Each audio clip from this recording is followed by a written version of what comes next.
بسم اللہ الرحمن الرحیم وبہ نستعین انہ خیر ناصر ومعین وصلی اللہ علی محمد وآلہ الطاہرین۔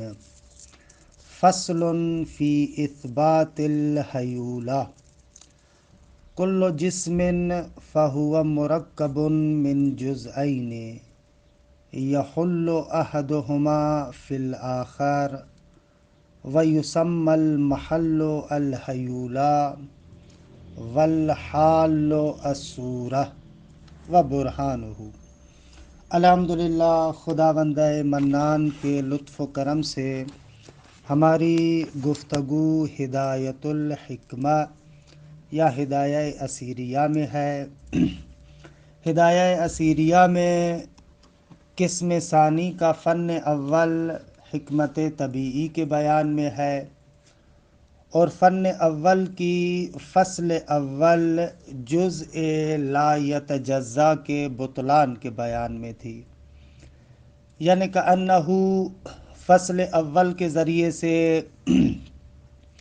متکلمین اور امثال متکلمین جو اس بات کے قائل ہیں کہ جسم مفرد، جسم طبیعی مفرد اجزائے لا یتجزا سے مرکب ہے، اس کے بطلان کو ثابت کیا۔ فصل دوم میں حیولہ کا اثبات کرتے ہیں۔ دیکھیں، پہلے بھی میں نے عرض کیا تھا کہ فلسفی مسائل میں خود اصل مسئلے کا تصور بہت زیادہ اہم ہے۔ جب تک وہ تصور صحیح طریقے سے ہمارے پاس نہیں ہوگا، اس مسئلے کا اثبات یا ابطال کوئی فائدہ نہیں دے گا۔ اس لیے سب سے پہلے ضروری ہے کہ خود اس حیولہ اور مادہ اولا کو سمجھیں کہ یہ کیا چیز ہے۔ اچھا، میں اپنے بحث کا آغاز ایک مثال سے کرتا ہوں، پھر آہستہ آہستہ حیولہ کی حقیقت کو بیان کرتے ہیں، اور پھر اس کے اثبات کے لیے جو براہین ذکر ہوتے ہیں ان براہین کی طرف اشارہ کرتے ہیں۔ دیکھیں، مثلاً آپ کے سامنے ایک جگ پڑا ہوا ہے اور اس جگ میں پانی ہے۔ آپ کے سامنے جگ پڑا ہے اور جگ کے اندر کیا ہے؟ پانی ہے۔ دو گلاس بھی موجود ہے۔ آپ اس جگ سے ان دونوں گلاسوں میں پانی بھرتے ہیں۔ یہ تو آپ کے سامنے کی بات ہے اور اس طریقے سے آپ کرتے بھی ہیں۔ بس ایک پانی تھا آپ کے پاس جگ میں، جس پانی کو آپ نے دو گلاسوں کے اندر منتقل کیا۔ یہ بالکل روشن اور واضح سی بات ہے آپ کے سامنے۔ اسی طریقے سے مثلاً ایک اور مثال بھی دوں۔ آپ کے سامنے خاک ہے، مٹی ہے، درست آقا؟ یہ مٹی مختلف مراحل کو طے کر کے کسی پودے کی شکل میں بھی رونما ہوتی ہے، وہ پودا مختلف مراحل کو طے کر کے کسی حیوان کی شکل میں بھی آتا ہے، تو ایسے بھی ہوتا ہے۔ یہ خاک پودے کی شکل میں بنتی ہے، حیوان کی شکل میں بنتی ہے، مختلف مراحل کو طے کرتے کرتے ایسے ہوتی ہے۔ یہ دونوں چیزیں آپ کے سامنے ہیں۔ اچھا، جہاں پر میں کہتا ہوں کہ وہ جو جگ والا پانی ہے آپ نے دو گلاسوں کے اندر منتقل کیا، تو آپ اس سے کیا سمجھتے ہیں؟ یہ جو دو گلاسوں میں پانی ہے، یہ وہی پانی ہے نا جو جگ میں موجود تھا۔ خب ظاہر سی بات ہے کہ آپ بھی یہی سمجھتے ہیں کہ دو گلاسوں کے اندر جو پانی آیا ہے یہ وہی پانی ہے جو جگ میں موجود تھا۔ اچھا، جگ کے اندر جو پانی موجود تھا، ہم نے گزشتہ جلسے میں عرض کیا کہ وہ جو پانی ہے ایک واحد متصل ہے، درست؟ کیونکہ جسم طبیعی کے بارے میں ہم نے کیا عرض کیا تھا؟ جسم طبیعی کے بارے میں ہم نے یہ عرض کیا تھا جس طریقے سے ہم کو محسوس ہوتا ہے کہ ایک متصل واحد ہے، باہم پیوستہ ہے، حقیقت میں بھی اسی طریقے سے وہ پانی ایک متصل واحد تھا۔ وہی پانی 2 گلاسوں کی شکل میں آیا، یعنی ایک متصل واحد نے 2 پانیوں کا روپ دھار لیا۔ ایک پانی ایک گلاس میں ہے، دوسرا پانی دوسرے گلاس میں ہے۔ یہ دونوں گلاسوں کا جو پانی ہے پہلے متصل واحد تھا، اب وہی پانی 2 گلاسوں میں آیا ہے منفصل شکل میں۔ تو اب ہم آپ سے سوال کرتے ہیں، یہ جو پانی 2 گلاسوں کے اندر آیا ہے اور انفصال کی حالت اس نے پیدا کی، جبکہ اس انفصال سے پہلے وہ اتصال کی شکل میں تھا، اس انفصال کو کس چیز نے قبول کیا؟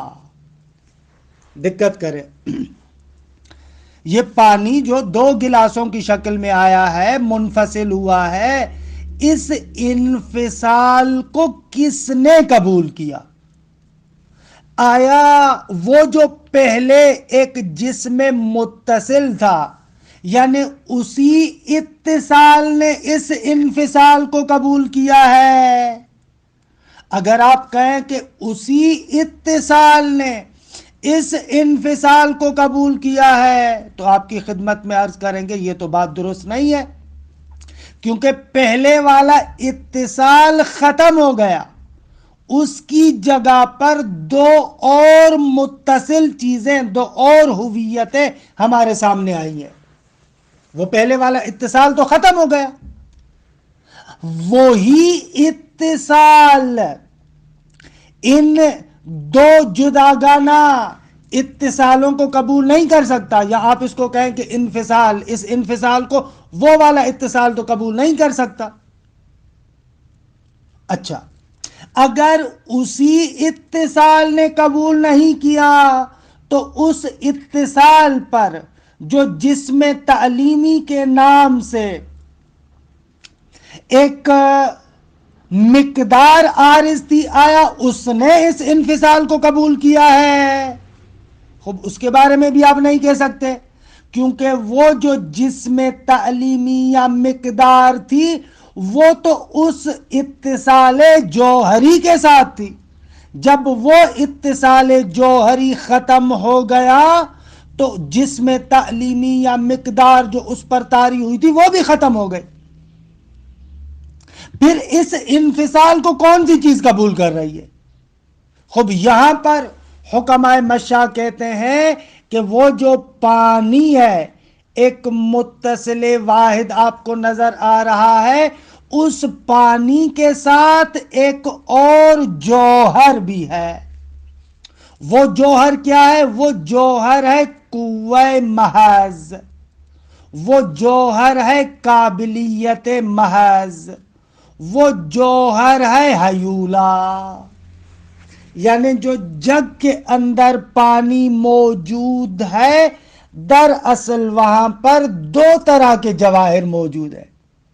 ایک صورت جسمیہ ہے جو متصل واحد کی شکل میں باہم پیوستہ آپ کو نظر آ رہا ہے، اور ایک اور شے ہے کہ جس کے اندر یہ صورت جسمیہ حلول کیے ہوئے ہے، اور وہ چیز ہے مادہ اولا، وہ چیز ہے حیولہ۔ اس حیولہ کے اندر یہ صورت جسمیہ حلول کیے ہوئے ہے، اور وہ حیولہ اس پہلے جو جگ کے اندر پانی تھا اس کے درمیان اور جو بعد میں 2 گلاسوں کے اندر پانی آیا ہے، ان دونوں کے درمیان مشترک ہے۔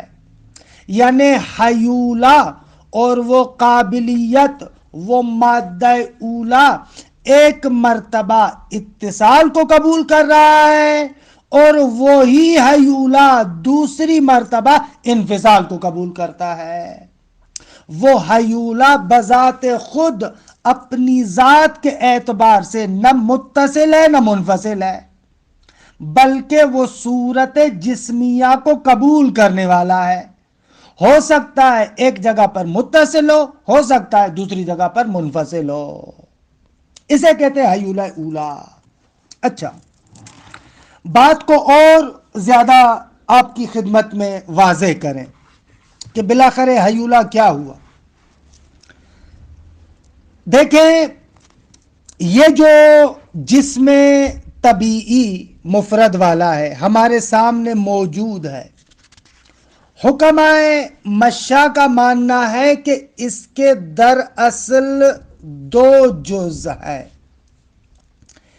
ایک جز بالفعل ہے، یعنی اس جز کے ذریعے سے اس جسم کی فعلیت تأمین ہوتی ہے، یا جسم کی جو فعلیت ہے اس جز کے ذریعے سے ہے کہ اس کو ہم صورت کہتے ہیں، کہ انشاءاللہ بعد میں بیان کریں گے کہ یہ صورت جسمیہ کی صورت میں بھی ہے اور صورت نوعیہ کی صورت میں بھی ہے، کہ صورت جسمیہ یعنی طول و عرض و عمق رکھنا، اور صورت نوعیہ کے انشاءاللہ اس کے بارے میں بعد میں گفتگو کریں گے۔ تو ان لوگوں کا ماننا ہے کہ اس جسم کے اندر ایک جز تو یہ ہے جو اس کی فعلیت کا ضامن ہے، اور اسی جسم کے اندر ایک اور جز ہے جو اس جسم کی بالقوہ اور قابلیت کی حیثیت کو تأمین کرتا ہے، یعنی اس جز کے اعتبار سے جسم کے اندر مختلف قابلیات کو انسان تصور کر سکتا ہے، کیونکہ یہی جسم مثلا انفصال کی قابلیت بھی رکھتا ہے، یہی جسم مختلف دوسری صورتوں کو قبول کرنے کی بھی قابلیت رکھتا ہے۔ وہ جز جو اس کی اس بالقوہ حیثیت کو بیان کرتا ہے اس کو کہتے ہیں ہیولہ، اسے کہتے ہیں مادہ اولا۔ اچھا، اگر یہ تصویر آپ کے سامنے روشن ہو گئی نا، تو یہ جو ہدایہ اسیریہ کی بہت ساری اردو شروحات لکھی ہوئی ہیں اور وہاں پر وہ مادہ اولا اور ہیولہ کی جو تصویر پیش کر رہے ہیں وہ بالکل غلط ہے۔ مثلا وہاں پر ایک شرح کو میں دیکھ رہا تھا، وہ مولانا صاحب ہیولہ کی تفسیر کیا کر رہے تھے، کہہ رہے تھے کہ مثلا لوہا مختلف صورتوں میں آ سکتا ہے، لوہا تلوار بن سکتا ہے، مثلا لوہا دروازے کی شکل میں آ سکتا ہے، مثلا لوہا کھڑکی کی شکل میں آ سکتا ہے، لوہا کرسی کی شکل میں آ سکتا ہے۔ تو وہاں پر وہ بیان کرتے ہیں کہ یہ لوہا ہونا ہیولہ ہے، اور یہ جو مختلف صورتوں میں آ رہا ہے یہ اس کی مختلف صورتیں۔ غلط ہے، نہ اس نے ہیولہ کو سمجھا نہ اس نے صورت کو سمجھا، اصلا غلط مثال دے رہا، اصل مطلب کو نہیں سمجھا۔ وہ لوہا ہونا ہیولہ نہیں ہے، یہ غلط کہہ رہا ہے۔ لوہا ہونا ہیولہ نہیں ہے، بلکہ اس لوہے کے بارے میں جب ہم بعد میں بات کریں گے کہ اس لوہے کے اندر جو قابلیت ہے، جو بالقوہ ہونا ہے، جس قابلیت اور بالفعل کے اعتبار سے وہ مختلف صورتوں کو قبول کر سکتا، اس حیثیت بالقوہ کو، اس حیثیت قابلیت کو ہیولہ اولا کہتے ہیں، نہ کہ لوہے کو ہیولہ اولا کہتے ہیں اور مادہ کہتے ہیں۔ غلط ہے۔ بس یہاں سے اس نقطے کو سمجھیں کہ مادہ جو ہم فلسفے میں کہہ رہے ہیں مادہ اولا، یہ جو فزکس اور کیمسٹری میں مادہ کہا جاتا ہے اس سے فرق کرتا ہے۔ فلسفے میں مادہ کہتے ہیں اس قابلیت کو، وہ جو حیثیت بالقوہ کو تأمین کرتا ہے، وہ جو حیثیت بالقوہ ہونا ہے، وہ جو قابلیت ہے دوسری صورتوں کو قبول کرنے کی، اس قابلیت کو مادہ اولا اور ہیولہ کہتے ہیں۔ فتأمل جیداً، دقیق طریقے سے اس مسئلے کو تصور کرو۔ انشاءاللہ برہان ہم بہت ہی مزے سے بیان کرتے ہیں، برہان میں اتنا مسئلہ نہیں ہے۔ بس یہ جو کہا جاتا ہے فلسفے میں موجودات مادیہ سے مراد یعنی وہ موجودات کے جن کے اندر قابلیت ہے، جن کے اندر حیثیت بالقوہ ہے، اپنی اس حیثیت بالقوہ اور قابلیت کے اعتبار سے مختلف صورتوں کو قبول کرے، اسے کہتے ہیں موجود مادی۔ اس عالم مادہ کے اندر مثلا خاک ہے، اس خاک کے اندر حیثیت بالقوہ ہے، اس خاک کے اندر یہ قابلیت ہے کہ مختلف صورتوں کو قبول کرے۔ وہ جو مختلف صورتوں کو قبول کر رہا ہے وہ مادہ اولا ہے، وہ حیولا ہے۔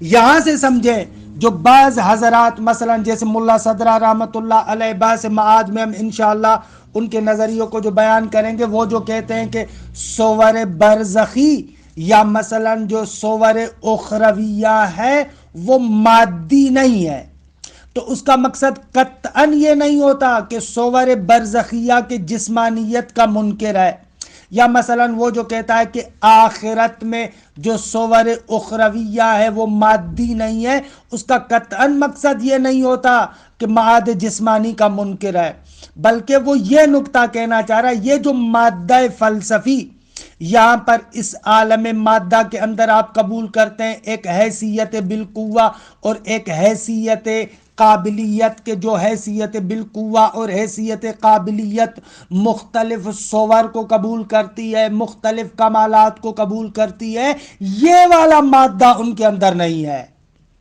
نہیں کہ وہ صورت جسمانیہ کا منکر ہے، کہ انشاءاللہ یہ آگے چل کر میں بیان کروں گا، جہاں پر معاد کی بات آئے گی وہاں پر تھوڑی بہت اس کی بھی توضیح دوں گا۔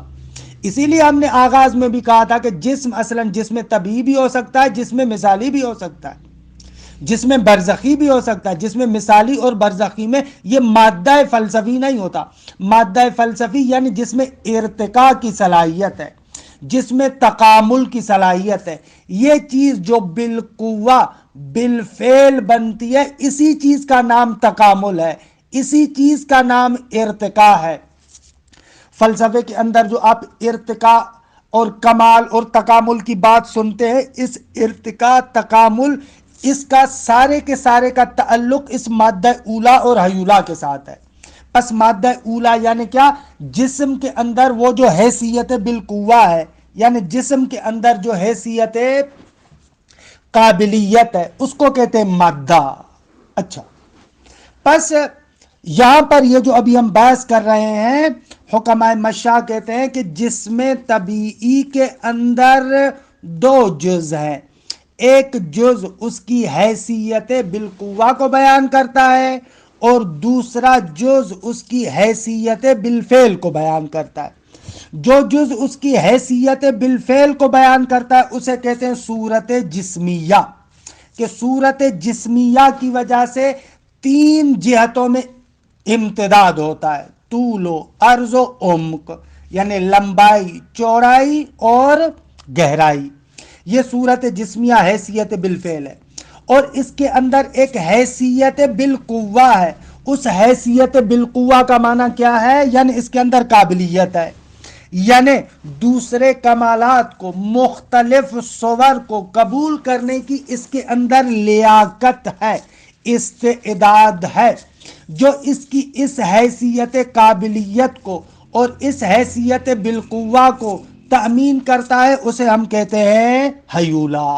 جسم ان دو چیزوں سے مرکب ہے۔ اور یہیں سے میں نے ضمناً یہ بھی عرض کر دیا کہ یہ جو فلسفے میں کہا جاتا ہے کمال، یا فلسفے میں جو کہا جاتا ہے ارتقاء، اس کا معنی یہی ہے کہ وہ حیثیت بالقوہ حیثیت بالفعل میں تبدیل ہو۔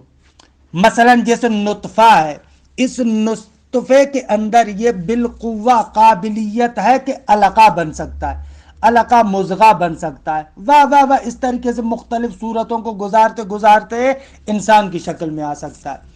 تو اس کے اندر وہ جو بالقوہ قابلیات اور صلاحیات ہیں، ان بالقوہ قابلیات اور صلاحیات کو تأمین کرنے والی چیز حیولا ہے، اور وہی قابلیات جب فعلیت میں تبدیل ہوتی ہیں، اسی چیز کو کہتے ہیں تکامل، اسی چیز کو کہتے ہیں ارتقاء۔ اور انشاءاللہ بعد والے مباحث میں بھی یہ مطلب بالکل روشن ہوگا کہ یہ جو قوت سے فعلیت کی طرف منتقل ہونا ہے، یہ دو طریقوں سے ہوتا ہے، ایک مرتبہ دفعتاً ہوتا ہے اور ایک مرتبہ تدریجاً ہوتا ہے۔ اگر اس بالقوہ قابلیت سے فعلیت کی طرف دفعتاً منتقل ہو تو اس کو برحال مشا کہتے تھے، کون و فساد، اور اگر تدریجاً ہو تو اس کو کہتے تھے حرکات۔ انشاءاللہ یہ بعد کے مباحث ہیں جو بعد میں عرض کریں گے۔ خوب ہم یہاں سے تقریباً نتیجہ لے سکتے ہیں کہ الحمدللہ آپ کے سامنے حیولہ اولا اور مادہ اولا کی تقریباً تصویر روشن ہوئی ہوگی کہ حیولہ اولا سے کیا مراد ہے، مادہ اولا سے کیا مراد ہے۔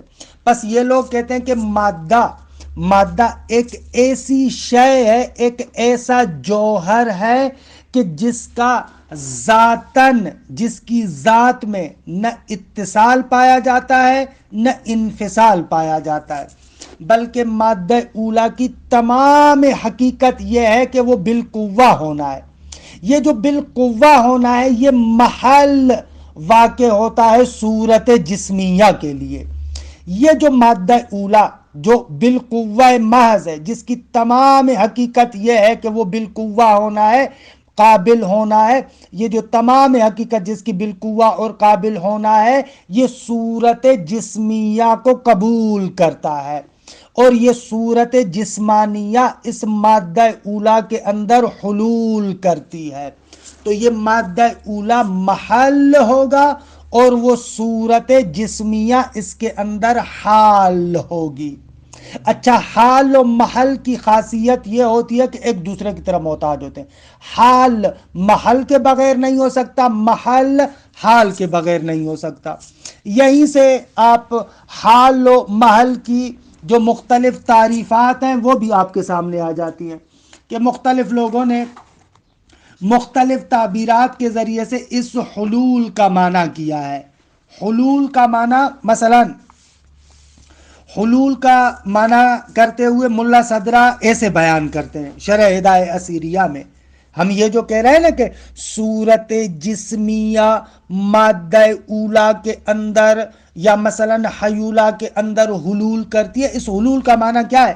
ملا صدرہ کہتے ہیں کہ معنی حلول الشیء علی ما ادی الیہ النظری، فرماتے ہیں کہ ایک شے کے حلول کرنے کا معنی بنا بر اون کہ جس کی طرف ہمارا نظریہ گیا ہے، جو ہماری بات ہے، جو ہماری نظر ہے، ہماری رائے ہے، یعنی ہماری رائے کے مطابق حلول کا معنی یہ ہے، کیا ہے؟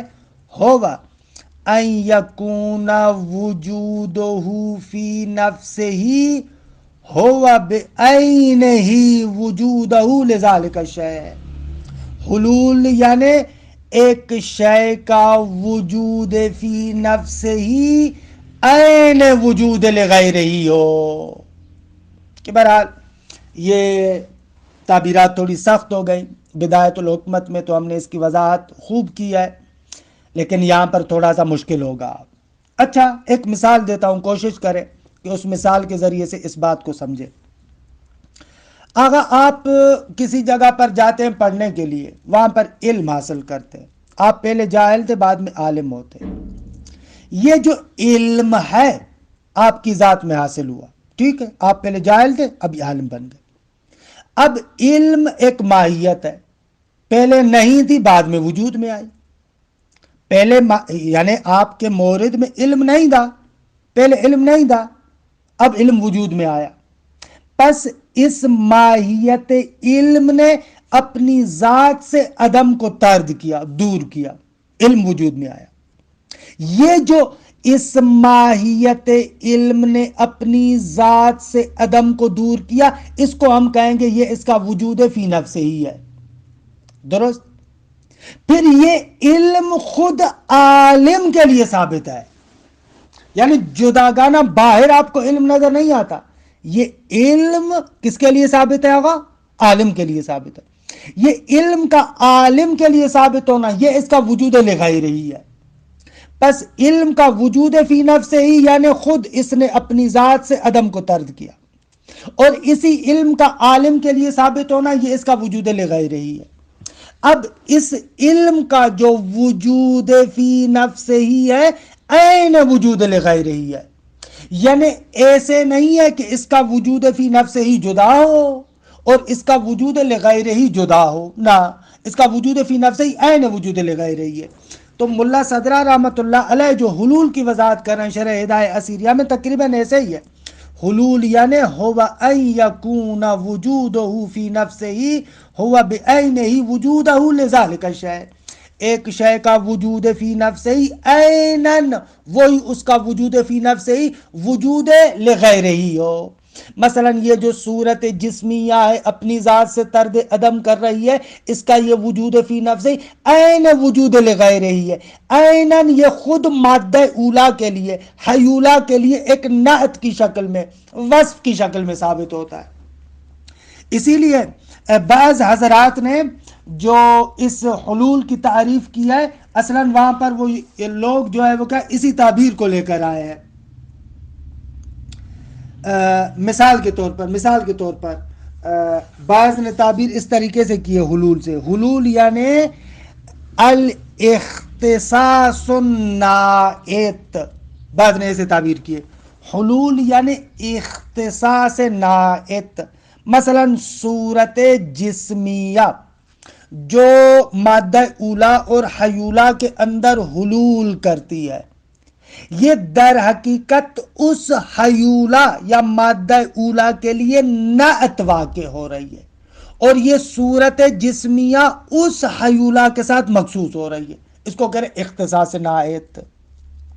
یا مثلا آسان لفظوں میں جو بعض لوگوں نے تعریف کی ہے اس کو بھی میں ذکر کر دوں، الاختصاص بین شیئین بحیث یکون الاشارۃ الی احدہما عین الاشارۃ الی الاخر۔ آغا حلول یعنی دو چیزوں کے مابین ایسا اختصاص کہ جب آپ دونوں میں سے ایک کی طرف اشارہ کریں تو در حقیقت عیناً وہی اشارہ دوسری چیز کی طرف بھی ہو، کہ یہ ساری چیزیں اسی ایک مطلب کو بیان کر رہی ہے۔ خلاصہ کلام عرض کر رہے تھے کہ یہ صورت جسمیہ مادہ اولا اور حیولا کے اندر حلول کرتی ہے، اس صورت جسمیہ کی وجہ سے طول و عرض و عمق جسم میں پیدا ہوتا ہے، اور اس مادہ اولا اور حیولا کی بنا پر اس جسم کے اندر قابلیت آتی ہے کہ دوسرے انفصال کو قبول کرے یا دوسری صور کو قبول کرے۔ اچھا، ایک نقطہ سن لیں اور باقی انشاءاللہ دلائل کو میں جلسے آئندہ میں ذکر کرتا ہوں۔ وہ نقطہ یہ ہے کہ ہمارے سامنے کوئی ایسا جسم نہیں ہے جو فقط خالی مادہ اولا اور صورت جسمیہ سے مرکب ہو۔ خالی ایک ایسا جسم دکھائیں کہ جو فقط اور فقط مادہ اولا اور صورت جسمیہ سے موجود ہو، جداگانہ، اور اس کا خارج میں تحصل ہو، نہ، بلکہ مادہ اولا میں صورت جسمیہ حلول کرتی ہے، پھر یہ مادہ اولا اور صورت جسمیہ دونوں مل کر مادہ ثانیہ بنتے ہیں بعد والی صورت نوعیہ کے لیے۔ مثلا آپ کے سامنے پانی ہے، آپ کے سامنے خاک ہے، آپ کے سامنے آگ ہے، آپ کے سامنے مثلا جو ہے وہ کیا یہ عناصر اربعہ میں سے کوئی بھی ایک لے، ہوا ہے، یہ جتنے بھی عناصر اربعہ ہیں نا، مثلا پانی کو مثال کے طور پر لیتے ہیں یا مٹی کو لیتے ہیں، تو اب خالی فقط مٹی کے اندر مادہ اولا اور صورت جسمیہ نہیں ہے، بلکہ اس مادہ اولا حیولا اور جو ہے وہ کیا صورت جسمیہ کے علاوہ اس کے اوپر صورت مائیہ بھی آئی ہے، یعنی انشاءاللہ صورت نوعیہ کے بارے میں بعد میں بھی عرض کروں گا، لیکن ہمارے سامنے جتنے بھی اجسام ہیں وہ صور نوعیہ کے اعتبار سے ہیں۔ یعنی آپ ایسے سمجھیں کہ صورت جسمیہ کأنہ ایک معنی جنسی ہے، کأنہ، فقط مثال کے طور پر مثلا آپ کہتے ہیں نا حیوان منطق میں جنس ہے، اور اس حیوان کی مختلف انواع ہے، یا انسان ہے یا گدھا ہے یا گھوڑا ہے یا کوئی بھی حیوان ہے، تو آپ وہاں پر کہتے ہیں انسان میں منطقی اعتبار سے آپ کہتے ہیں حیوان ہے، یعنی جسم نام حساس متحرک بالارادہ، درست ہے، یہ حیوانیت کا معنی ہو گیا. پھر اس کو کہتے ہیں ناطقن، صحیح ہے. تو آپ کے پاس جداگانہ جنس کا یعنی حیوان کا تحصل نہیں ہے. حیوان حتماً یا ناطقیت کی شکل میں ہے، انسان کی شکل میں، یا گدھے کی شکل میں، یا گھوڑے کی شکل میں. تو کأنہ اسی طریقہ، فقط یہ نظیر دے رہا ہوں مثال کو سمجھانے کے لیے، جیسے وہ معنی جنسی ان مختلف انواع کے اندر ہمارے سامنے ظہور کرتی ہے، اسی طریقے سے تقریباً آپ سمجھیں کہ صورت جسمیہ کأنہ معنی حیوانیت کی طرح ہے، جو مختلف انواع کی صورت میں ہمارے سامنے ہے، مختلف صور نوعیہ کے ضمن میں، یا پانی کی شکل میں، یا آگ کی شکل میں، یا مٹی کی شکل میں، یا ہوا کی شکل میں ہے. درست ہے. پس یہ صورت مائیہ، صورت ناریہ، صورت مثلا ترابیہ، صورت ہوائیہ اس صورت جسمیہ اور مادہ اولا پر عارض ہوئے ہیں. اچھا، بس بھی تقریباً تمام ہوا.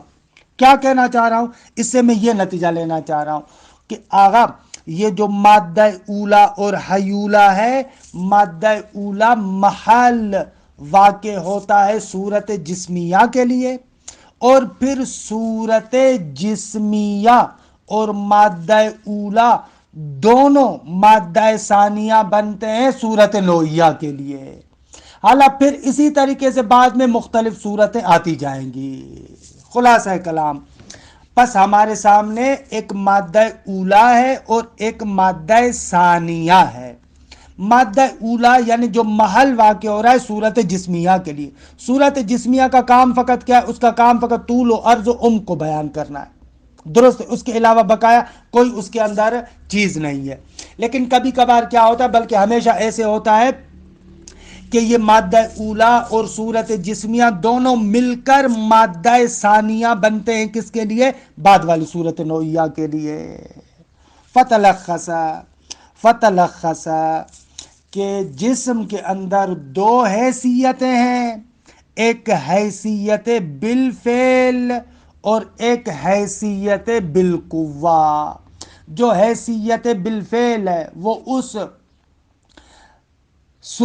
جو ہے وہ کیا ہے، جو حیثیت بالفعل ہے وہ صورت جسمیہ ہے، اور جو حیثیت بالقوہ ہے وہ مادہ اولا اور حیولا ہے. اگر میں اس کو مثال کی شکل میں آپ کے سامنے پیش کروں تو اس طریقے سے بھی کہہ سکتے ہیں. مثلا آپ کے سامنے خاک ہے، مٹی ہے، درست ہے. اس خاک اور مٹی میں یہ استعداد ہے کہ مختلف مراحل کو طے کر کے سیب کی شکل میں آ سکتی ہے. درست آگا.